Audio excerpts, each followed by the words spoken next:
Colonel colonel రావు గారు colonel రావు గారు కొన్ని అంశాలు లేవనెత్తారు. ఇది సుదీర్ఘకాలం ఉండేటువంటి అవకాశం కనిపిస్తోంది. సో నాకు తెలిసి ఒక వియత్నాం ఫైట్ లాంటి ఎపిసోడ్ లాగా మారిపోతుందేమో అని అనిపిస్తోంది ఈ ఉన్నటువంటి ఈ సీన్ చూస్తూ. ఎందుకంటే గ్రౌండ్ అటాక్ చేస్తే కనుక గ్రౌండ్ అటాక్కి ఇంకొక నెల రోజుల సమయం పైన పట్టినా కానీ ఆ వేరియస్ రూట్స్ చూసుకోవాలా, తో పాటు ఈ సైన్యం వెళ్ళాలి. ఈ టేక్స్ టైం. ఈలోపు సైనిక శక్తిని శక్తి ఏదైతే వెపన్ శక్తి ఉందో దాన్ని తగ్గించడానికి అమెరికా ప్రయత్నాలు చేస్తోంది కనిపిస్తోంది.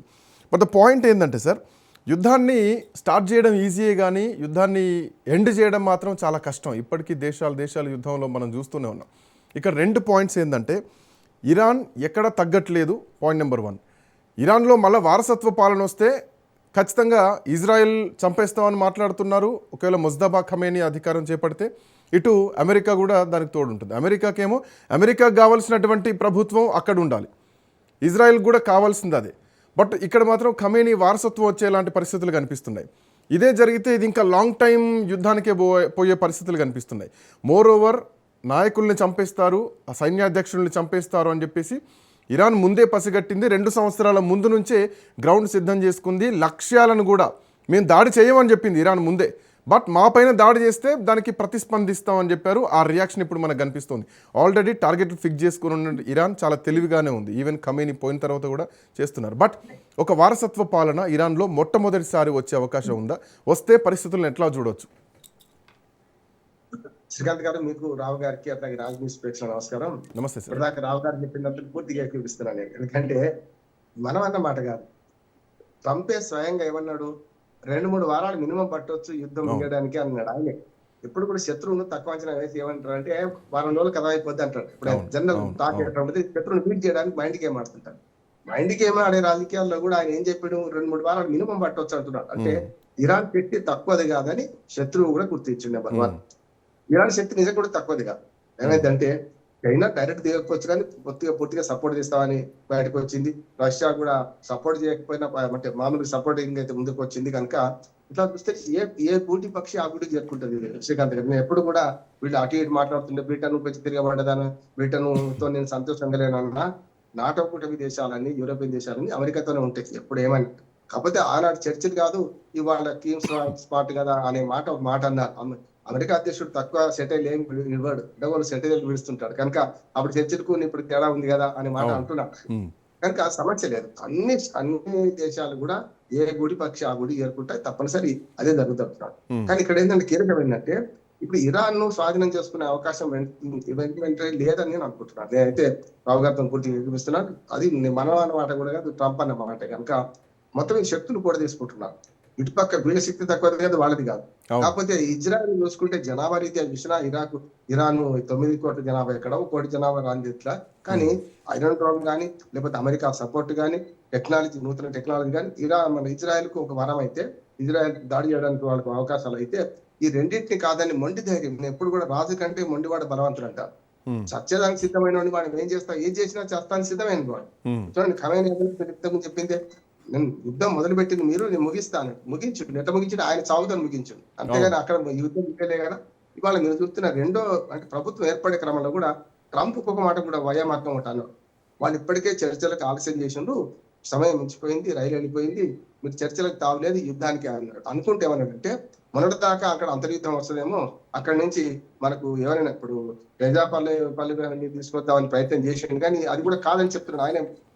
వద్దన్నాడు, సమస్య అక్కడ బాధాలు పెట్టే అవకాశం లేదన్నాడు.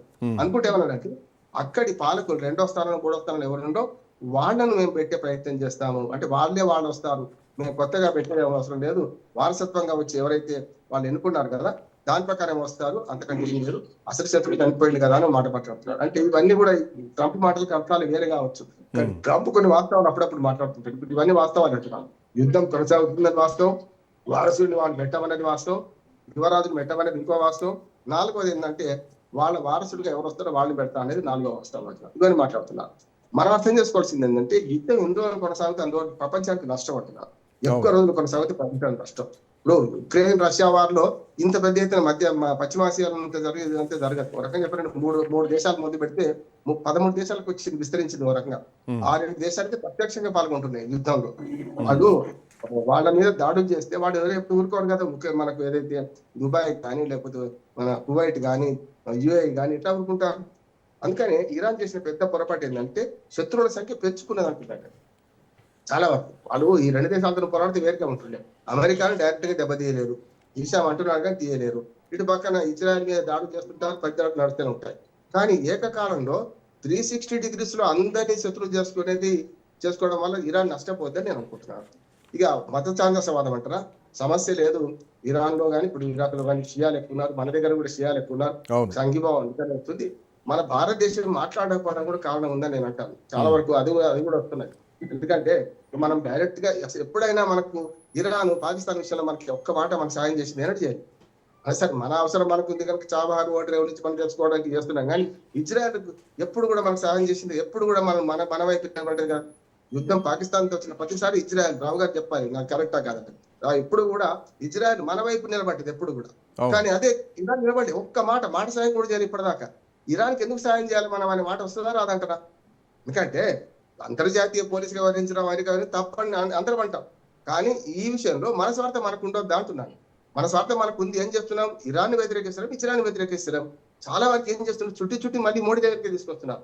మోడీ మాట్లాడడం లేదు, మోడీ మాట్లాడడం చాలా ఉన్నది. ట్రంప్ నేను యుద్ధం ఆపినా అనేది మాట్లాడలేదని అడిగి ముందు అన్ని మాట్లాడవచ్చు. కానీ ఇప్పుడు మనం డిప్లొమసీ మెయింటైన్ చేయకపోతే రెండు రకాలుగా అవుతాం. ఒకటి, మన దగ్గర షియా ముస్లింలు ఎక్కువ ఉన్నారు. ఇరాన్ వ్యతిరేకంగా మాట్లాడలేదు మనం. ఇరాన్ చేస్తున్న దుర్మార్గం కానీ లేకపోతే ఇరాన్ చేస్తున్న తీవ్రవాదం కానీ తక్కువ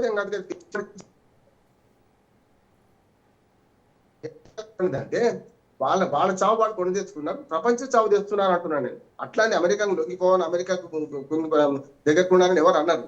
గతంలో ఉన్నదే కదా, 25 ఏళ్ళు ఎవరు రాజ్యం చేసిండ్రు? షా కదా ఆ రాజ్యం చేసిండు. ఆ తర్వాత ఇస్లామిక్ విప్లవం వచ్చినాక వాళ్ళు నిజంగా చెప్పాలంటే ఇరాన్ సంస్కృతి సరిగ్గా కాపాడుకుంటే మన భారతీయ సంస్కృతి కంటే గొప్ప సంస్కృతి ఇరాన్.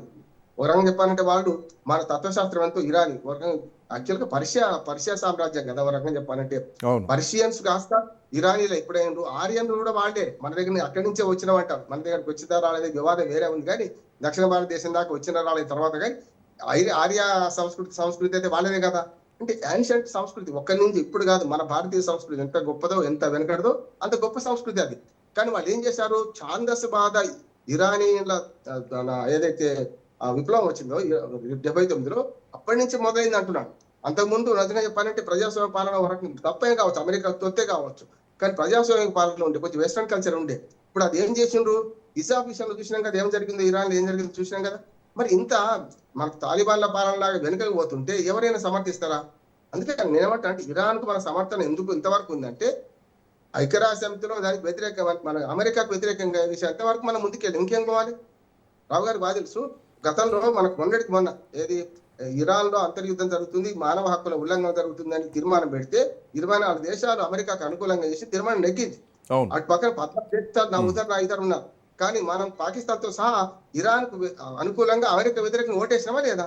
అంతకని ఏం చేయాలి? చాలా మంది ఎందుకు మాట్లాడరు, ఎందుకు చేయరంటే ఎప్పుడు కూడా అరిచే కుక్క మరగదు, మరి కుక్క అరగదు అంటున్నారు. కొన్ని విషయాల్లో మౌనం కూడా ఒక రాజకీయం, మౌనం కూడా ఒక భాషనే అంటున్నాను. అంటే మనం అన్నంత ఈజీగా మనం ఇక్కడ ఊళ్ళో పంచాయతీ చెప్పిన ఈజీగా మోడీ ఎందుకు మాట్లాడుతున్నారు, భారతదేశం ఎందుకు స్పందించదు అంటే స్పందించదు. కొన్నిసార్లు స్పందించకపోవడం కూడా ఒక స్పందనే అంటున్నాను నేను. కనుక ఇవన్నీ చూస్తే నాకు అనిపిస్తుంది యుద్ధం ఇప్పుడతలు ఆగేటట్లేదు, ఆగే పరిస్థితి అస్సలు కనపడలేదు. ఇద్దరు మొండివాడు, ట్రంప్ వరకు మొండివాడైతే మనకు ఇరాన్ సైన్యం వరకు మొండితనం ఉంది కనుక